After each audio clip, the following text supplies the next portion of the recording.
But two criteria which you said: unpredictable and time-bound. Right, but like... One second, I'm about to give you a prophecy.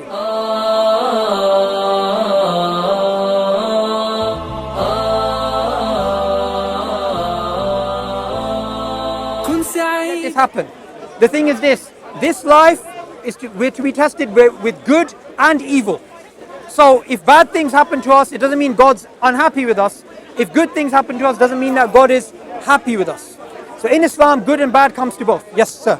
Okay, so another example of a wrong claim, like Muhammad... First, before we go to the wrong claim, what do you say about the three prophecies I just said? Well, I mean, it isn't impressive to make a precise prophecy if you're also making wrong prophecies. I agree. That's like, a scam at a betting site which will send 1,000 emails, one saying like kind of, if you say like a bunch of kind of predictions, and some of them are correct and some of them are incorrect, but then you only look at the correct ones, you think, oh wow, that's impressive, this guy must be able to tell the future. That's what's going on. Okay, sir, I totally agree with you. Yeah. I totally agree with you. We'll talk about Simpsons too, don't worry. I love Simpsons. It's on camera. I totally agree with you. If I have a machine gun of prophecies, right, and I'm making loads of random prophecies, something's bound to happen. Yeah, right? So for example, like That's Muhammad fine. claims that But there's a group of like millions of angry people living behind a bronze wall surrounded by two Gog and mountains, Magog. Gog and they Magog. are so numerous that they can each take a drink of some sea and then they'll empty There's the sea. 1,000 to 1 human beings. For one human being, there's 1,000 of them. Hadith you go by some like conservative estimates, I agree. There must be hundreds of millions. And No. Hundreds of billions possibly. Yeah. And so like that's a totally nonsense claim. No, but here's the thing. Look. Because, Look, here's the thing. The whole of the Earth's surface. Sir. There is no Gog and Magog. Sir. I'll go to your thing first, but first let me go back to the thing which you already answered, but I didn't go back to that. If a person makes loads of prophecies, some are true, some are false. The false ones, coupled with the true ones, makes everything go down. I agree with you. However, that basically implicitly what you're saying so far is you have nothing to say about challenging these prophecies on their own. You're challenging these... Sure. But if what I just said is correct, and these prophecies were fulfilled, does that mean that you will accept Muhammad as a messenger of God? You just agreed with me that if someone makes some specific prophecies that are true and some that are false, then that's not impressive. Yes. So no, I would not, because I know that he's made nonsense. Sir, I agree totally, but I'm asking you a different question. If he only makes true prophecies, then I'd have good reason to accept him as... Fantastic. Now let me go to your next thing. The Prophet Muhammad, peace be upon him, and I say this as a Muslim, I'm not blaspheming here. The Prophet Muhammad, peace be upon him, made predictions which were nonsensical. They made absolutely no sense. But just because they are nonsensical doesn't mean they're not going to be fulfilled. That's delusional. No, it's not. Sir, let me explain and then you can challenge me. It's absurd to believe that you, James, you're here right now and you're also in Harlesden and you're also in Oxford and you're also in Timbuktu. It's absurd. It's nonsensical. Yet, do we not know that there are particles that exist in two places at the same time? Do we not know that there are particles that act differently when they are observed? Quantum mechanics doesn't care whether you like common sense or you don't. There are things which exist which are non-commonsensical. But sir, one second. So the Prophet Muhammad made predictions which are and seem nonsensical. Just because they seem nonsensical doesn't mean they're not true. For example, it would have seemed nonsensical for the Bedouin Arabs to build the tallest buildings. But even here in London today, what's the tallest building, sir? The Shard. The Shard. Who was it built by? I don't know. Who was the Shard built by? Huh? Qatar. Who were the Qataris 50 years ago? Bedouins. Yeah. What does that show you? That shows you, sir. The Prophet said near the end time, how do you know The when la- the end time is? Because of the prophecies. Okay, so The prophecies are going to come together. For example, the prophet You're said, going to be here in 3,000 years saying, Sir, oh, the end time sir, is around sir, the sir, corner. let me explain something. In the last couple of years, we have had the rise of certain people with certain traits. These people, they have beards, they have long hair, they wear long clothes, and the way that they pray, it makes me as a Muslim feel inferior. The way they fast, they make me feel inferior. The way they read the Quran, they make us feel inferior. And what did the Prophet say about these people? He said they will be the worst of creation and they will come out. And these people, who were these people? The group that came? ISIS. They came and they killed. And they did what? They looked like Muslims, but the Prophet said the Quran will not go beyond their throat. And here's the thing. You guys just call Here's the thing. Here's the thing. Here's the thing about the Khawarij. Sir, the Prophet made a precise prediction about the Khawarij. He pointed with his blessed hand towards Iraq and he said that's where they'll come from. Where did ISIS come from? Iraq. Tell me this, sir. Iraq, Syria, Yemen, Egypt. Who were they controlled by at the time of the Prophet? The Romans and the Persians. It wasn't even a Muslim land. And he said that's where they'll come from. So when the Prophet makes predictions, he makes precise predictions. The Prophet said near the end times, and this has never happened in human history, people will have sex in public like donkeys. And God, Allah, in another narration. That's what cavemen used to do. Sir, hang on a second. Human beings, as far as we know in terms of our civilized, recorded history, we wore clothes. Even cave people wore clothes. Cave people had cave paintings, they had burials, they had other things. So if you're going to make the claim that cave people had sex in public, you need evidence for that. But you don't have evidence for that. What we do have evidence for in human history is people wearing clothes. But here's what the Prophet said about this. He said, when people will commit intercourse, sex, fornication, Allah, God, He will send down diseases that their forefathers have never heard of. 100 years ago, who'd heard of HIV, AIDS, gonorrhea, and these things, syphilis? Everything the Prophet said, he said it in a precise way. But the thing is this, sir. People will build tall buildings. That's not precise. It needs a time frame in order to Sir, here's the thing. If you have a criteria which is of extreme skepticism, the prophecies of the Prophet, peace be upon him, will still satisfy you. But there is one condition. Well, except you have to no. Science there is say, one condition. Don't worry about there is science. one. There Just is one. ignore it. No. That's what you're telling people to sir, do. I'll answer your science question next. Don't worry. But one thing which is missing is this. If your heart does not want to recognize God, you will not see any signs of God. All you'll see is the opposite of God. All you'll see is evidence against the existence of God and against the Prophet Muhammad, peace be upon him. But if you have a heart that is sincere, you will see the evidence for what it is, and it is evidence which is objective. Now when it comes to science, sir, when it comes to science is something which is misunderstood. Science, we believe today, in today's popular culture, is something which gives us certainty, which is the only root of knowledge. Let me ask you this, you're talking about science as a root of knowledge. Can science explain to us how mathematics works? No. Can science explain to us how logic works? We know how Sir, mathematics and logic works from their own, yes, logic is independent of science. Yes. Does science tell us whether testimony is valid or not? Whether what? Testimony. No. Well, it depends on if there's a claim that's made that's scientific, then obviously we can. Sir, okay, let me ask you a question. Do you believe in Genghis Khan? Yes. Yes. Okay. Have you met Genghis Khan? No. Have you seen his grave? No. How do you know he existed?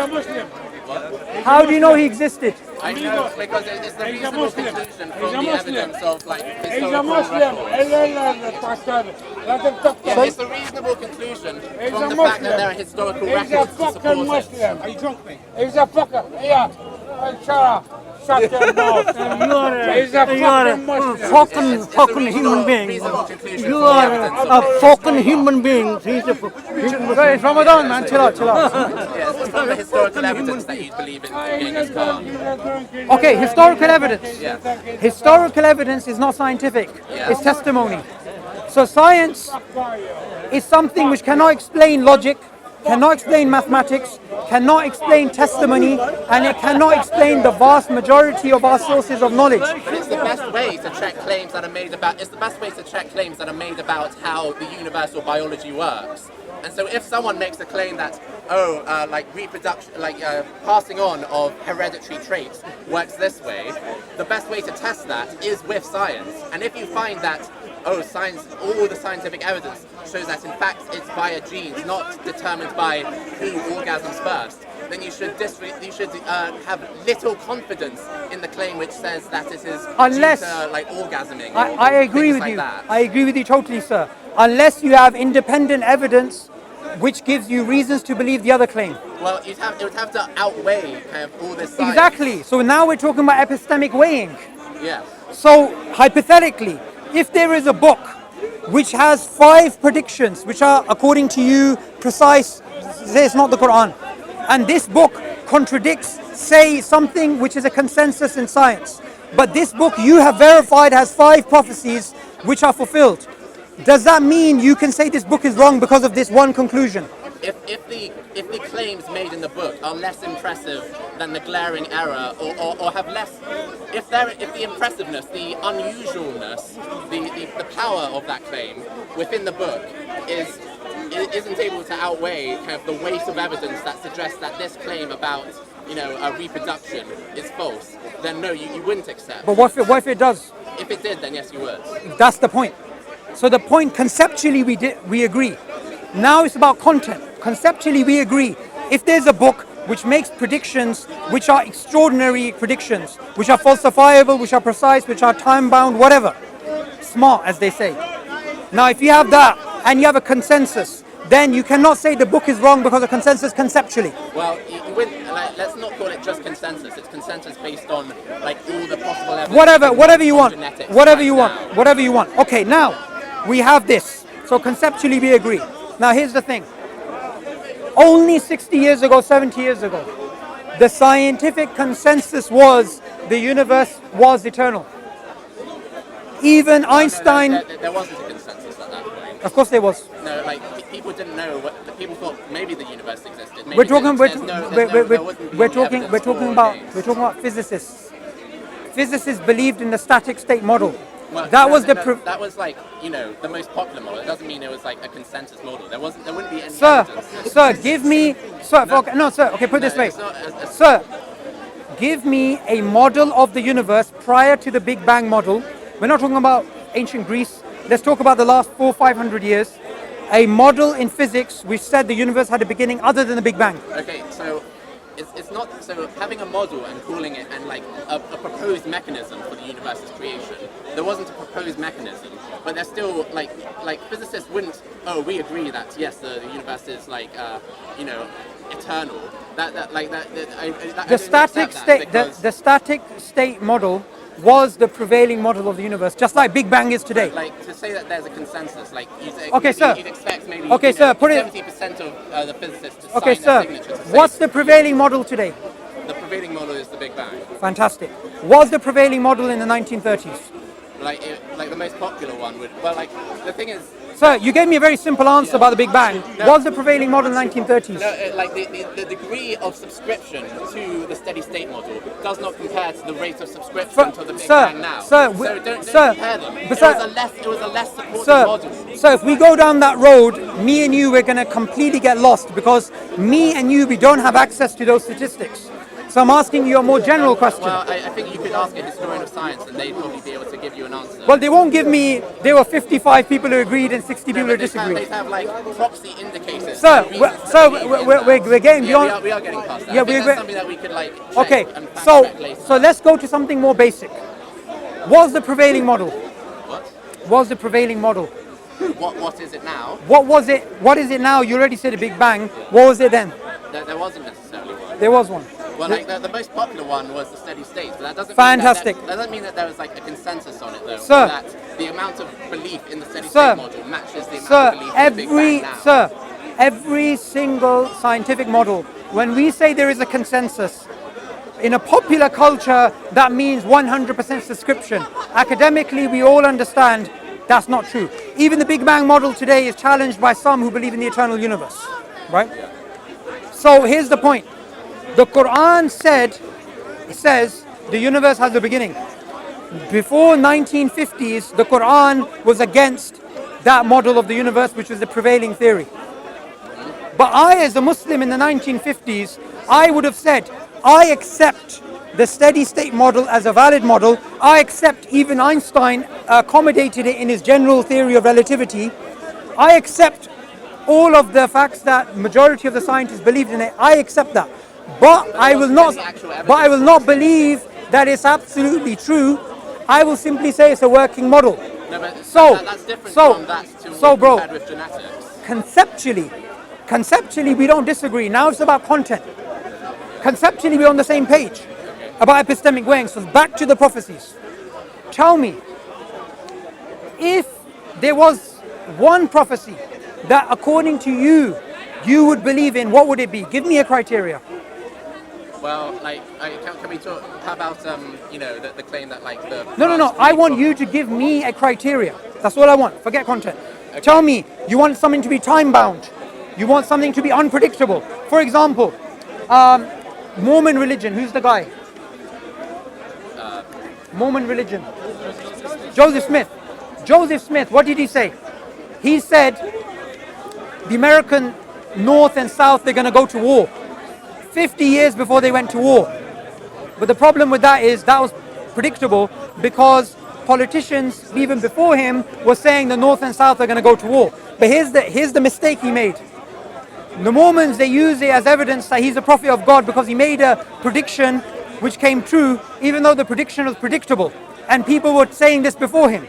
However, he made the mistake of adding to the prediction. He said the North and the South are going to go to war and then the rest of the world is going to join in and it's going to be a global war, which it never was, right? So that's a false prophecy. I want you to give me, according to you, a criteria that's going to please you, which is, say, I'm going to give you the first one, something which is time bound, right? Something which is unpredictable. Tell me something else. What other criteria is going to fulfill you? Like what would be a prophecy which, if it came true, Not a prophecy. Give me a criteria. Unpredictable and time bound. What else? Unpredictable, time bound. Take your time. That's probably. Can you think of any others? I think that's probably pretty good. That's quite good. Yeah. Good. Try and see if you can think of something else. Okay, so another kind of like the thing is though that any time that there's a kind of something that scientifically contradicts the Quran or a prophecy in the Hadith. No, look, sir, we just take the evidence. Sir, we already did that. Let's go by this. You said two things: time bound and unpredictable. Yes, but like I'm sure you might be able to find a prophecy which is quite unlikely. But like we already agreed before, if someone like makes some kind of good prophecies but also makes kind of some nonsense prophecies, that isn't good. Sir, that isn't impressive. I totally agreed with that, which is why we had the previous conversation. Yeah. If someone makes loads of random, but sir, don't conflate unfulfilled with falsified, and I think that's something that you're doing. Well, unless we like want to, totally throw out biology and genetics. So we're not challenging that. No, you are, because like you're drawing a parallel between believing in the Big Bang and how physicists, there used to be a popular opinion that, oh, maybe there was a steady state model. Like, thinking about the origins of the universe is inherently an extremely speculative part of science. Like, you can't test that very easily at all, but you can test genetics. Sir, evolutionary biology is also speculative. It's probabilistic. Well, look. Okay, but I'm not talking about evolutionary biology Sir, here. I'm talking about genetics. Sir, okay. I'm talking about development. Sir, that is evolutionary biology. Genetics is evolutionary biology. No, it's not. Yes, it is. No, you don't need to subscribe to the tree of life in order to believe in genetics. And No, genetics alone and development and physiology those contradict this claim that like whether a man takes after his mother or his father depends on whether the mother or the father orgasms first. Sir, the thing is here. Laughable claim. The thing is, sir, you have some misconceptions about the way science works. What you said is that you don't need to subscribe to the tree of life to take the conclusions of genetics. Yes. Right. But sir, isn't it also true that you don't need to subscribe to the tree of life? You can subscribe to the web of life to actually take the conclusion of genetics too. Yeah. And the web of life is evolutionary biology. Well, like, I thought when you said like evolutionary biology, I thought you were talking to like, I thought you were referring to kind of everyone having a single common ancestor. Yeah, but that's one model. Yeah, there are other models too. But what I was saying was that you don't need to believe in a web of life or a tree of life. You don't need to like subscribe like to one or the other to believe that kind of it's genes which kind of confirm the information. But genetics is inseparable from evolutionary biology. No, not really. Of course it is. No, like under creationism, even if I was like a young earth creationist, I could still believe in genetics. Yeah, but you'd look. But the thing is, you did. Wait, hang on. You're giving an example to defend yourself. You're giving young earth creationism. But they are the very people that atheists and agnostics like yourself attack, because they have a polarization where they accept parts of science and reject others. So those are not the people you want to marry yourself with. I'm not marrying myself with them. I'm showing you that you're trying to like cast doubt on genetics by saying by conflating genetics. I'm not casting doubt. I'm accepting all of its conclusions. I just take the conclusions by what they're based on. Oh, but it's going to be wrong in the future. Sir. Look. Conceptually, let me break it down, and you challenge me if I'm wrong. We have evolutionary biology as a model theory paradigm. What are the claims of that? Okay, 1 second. I'm about to make them. Which basically means our biochemistry, our genetics, our anatomy, our psychology, our linguistics, biogeography, the fossil record, all converges together to have a sort of tree of life, which is to explain the history of life on Earth. That is the grand idea. That is the field. So when we're speaking about genetics, you can't separate it from evolutionary biology. You can't. Yeah. Let me explain. So genetics makes. Do you know the most frequently used definition of evolution is the change in gene frequencies? Yes. Genetics. Yeah. This is inseparable. No, but like a geneticist could, like, let's suppose that I am a young earth creationist who works in genetics. I would then believe that God kind of put us on 5,000 years ago, and he created these fake, false fossils in the ground to tempt us. But our genes like pass on the information of whether I will have red hair or blue eyes or all these sorts of things. And that it's these genes which are passed on in the egg and the spermatozoa, which then like determine whether the child will resemble the mother or the father. At no point have I necessarily taken like the tree of life as a fact. So the tree of life is not.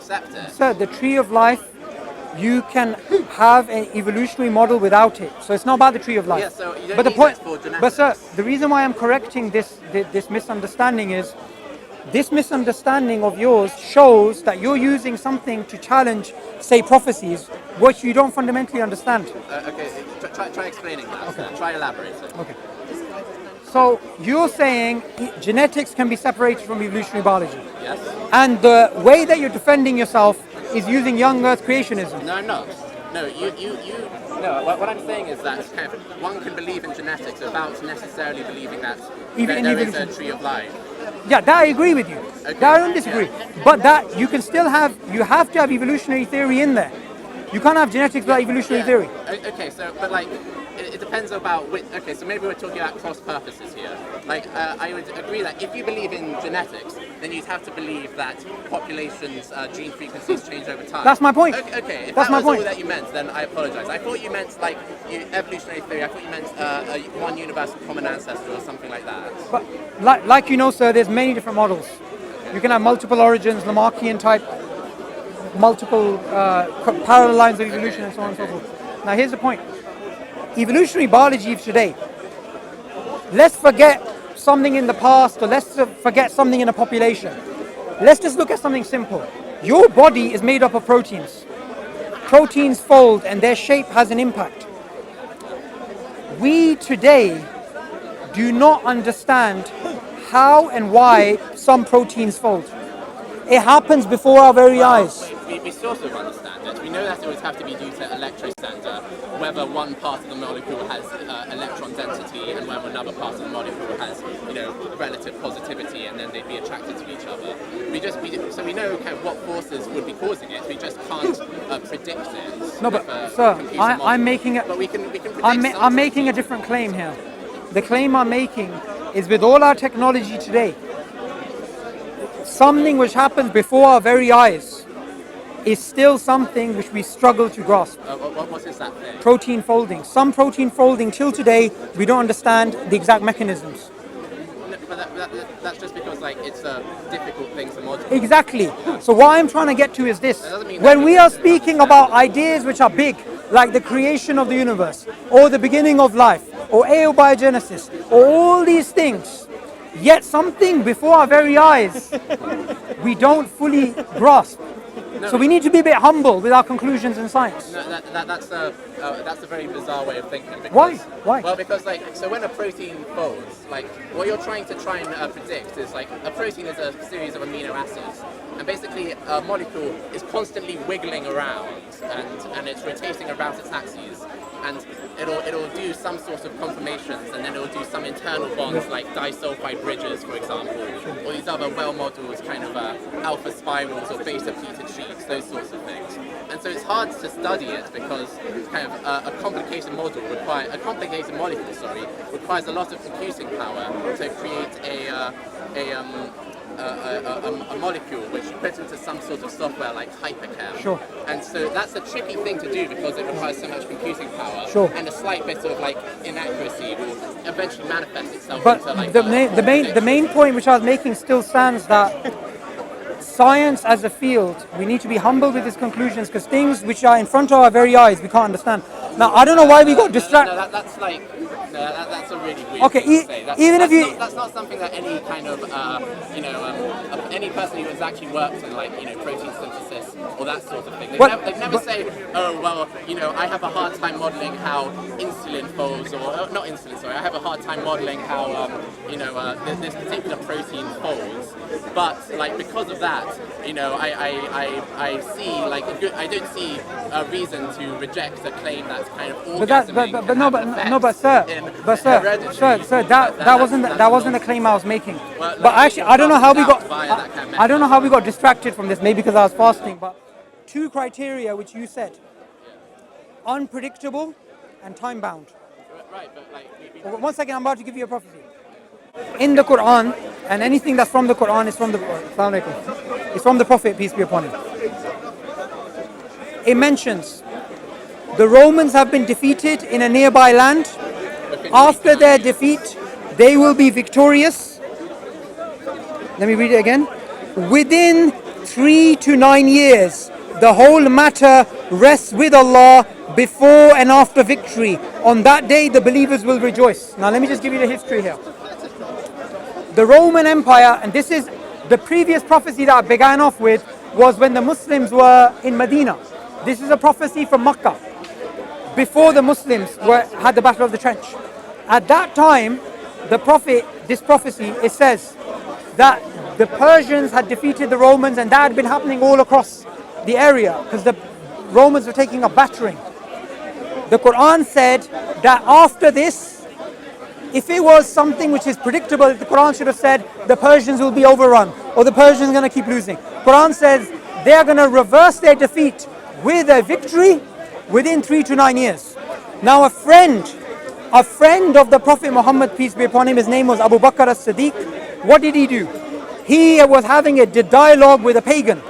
And he actually, although in Islam it's not allowed anymore to bet, he actually put on a wager, a bet, that within this period this is going to happen. Because the Quran made a prediction which was time bound. So the bet that was done between Abu Bakr and the pagan was based upon time. So I know what you're going to say next, which is, yeah, this prophecy may be time bound and unpredictable, but what about the others? Well, but also it's still not an incredibly impressive prediction, because there have been many human commentators who have predicted when a war will end and who the victor will be. Wait, hang on. You don't necessarily need divine knowledge. Sure, sir. Sure, sir. If you can find, at that time, if you can find a Christian historian or Persian historian who says that after the Persians were giving the Romans a battering, within 3 to 9 years, roughly, there'll be a reverse, then I agree with you that prophecy we should throw out. But that's if you manage to find someone. Because it was unpredictable, and by the way, this is a good time to plug a book. We have a book coming out called The Forbidden Prophecies. In this book, it has historians which mention about the state of affairs between the Romans and the Persians at that time. This is an unpredictable prophecy which is time-bound. Now, coming back to the original point, which is about conceptually, what I want to end upon is that what I began off about was there's two things why Islam is true. There is objective evidence, and there is personal interaction between you and the Creator, which is of a spiritual nature. I want to ask you a question. If you right now, you go home, say tonight, and it's dark, and you pray to God to guide you and show you the truth, and you see the stars realigning to say there is none worthy of worship except Allah and Muhammad is his messenger, would you make your life's goal to worship God? I would accept like a great deal of the validity within Islam. Okay. If you conceptually accept that, then I want to make a claim, which is between me and you. If you sincerely ask God for guidance, He will give you signs in your life which are personal to you, which may not make sense to anyone else, but which will be as crystal clear as the stars realigning to say La ilaha illallah Muhammad Rasulullah. That's sentimental and emotional. Sir, but we human beings are emotional. We're driven by emotion. Do you know what, sir? Let me ask you something. Sir, let's not separate rationality and emotion here, yeah? Sir, you know a mouse, if you take out the dopamine from a mouse, the emotion, the feeling good, and you leave it with food, do you know what it does? It probably dies. It dies, it doesn't get up. At the end of the day, nothing moves a human being like emotion. And the argument for Islam... the best way of finding the truth, though. I agree. But what we're speaking about here is a person... Sir, I agree. But this is based on reason first, and then you have emotion. Because I, for example, I am somebody who rationally, I may believe smoking is bad for you. But doesn't mean I'm going to stop smoking. Alongside the rationality, you need something strong. You need some form of emotion which drives you to taking that action. No, I'd be fine just with the stars aligning. That would be fine. Sir, the sign, if you are sincere and you ask God for guidance, it'll be greater than that. But like a vague sign, like I don't know whether that's coincidence or not. You don't know whether it's coincidence if the stars realign to say La ilaha Stars I illallah. would, but you're saying when there'll be something else. No, there's the stars realigning. Like, That's the point. yeah, the stars No, realigning. sir, that's the point I'm making. No, but It's so unlikely. I'd probably go to the psychiatric ward because I think why am I Yeah, sick? but sir, I think you missed my point. My point was different. My point was, it's so unlikely, but if you pray to God But and you... it's never happened. So why are you That's the point, sir. That's the point. But look, sir, I'm asking you if, okay? I'm not saying you will. interested in it? Okay, I'm not interested.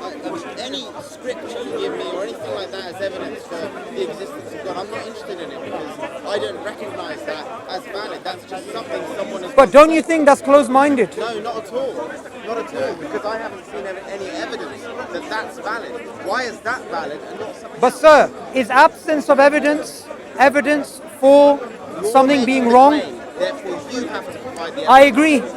I agree, and that's So why I I don't did. have to look No, I agree. Which The is evidence you're giving me is, well, if the stars align. no, sir, The stars don't align. sir. You came in a late part of the conversation. The early part of the conversation was about objective evidence. The second part of the conversation was about personal evidence. So you came at. I appreciate from your perspective. I look like I'm using sentiment here, but the earlier part was different. But yeah, I'm going to finish now because I'm fasting and I'm tired. Can I just give you some? Here's a present. If you're ready, have you got a copy? I don't have one. There you go. Thank you. يا ديمة خير وعطاء ويمام نقاء وسخاء يا نجما شع فأبهجنا يا شعلة نور وضاء يا ديمة خير وعطاء ويمام نقاء